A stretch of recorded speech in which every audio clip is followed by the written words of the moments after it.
কি নির্মম একটা ঘটনা। ঢাকার টঙ্গীতে নিজ বাসায় ছোট ছোট দুটা শিশুকে জবাই করে হত্যা করেছে কে বা কারা। এরকম নির্মম ঘটনা মানুষ এত পাষাণ কিভাবে হতে পারে? কি দুশ্চিলে নিষ্পাপ দুটা শিশু, মানুষ কিভাবে পারলো এই দুটা শিশু নিষ্পাপ শিশুকে জবাই? আসলে মানুষ দিন দিন পাষাণ হয়ে যাচ্ছে।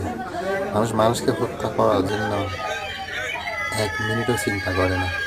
মানুষ হত্যা করাটা যেন আমাদের দেশে একদম স্বাভাবিক হয়ে গেছে, একটা স্বাভাবিক বিষয় হয়ে গেছে।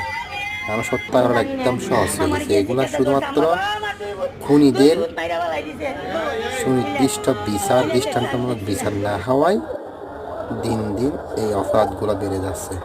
মানুষ খুন করাটা একদম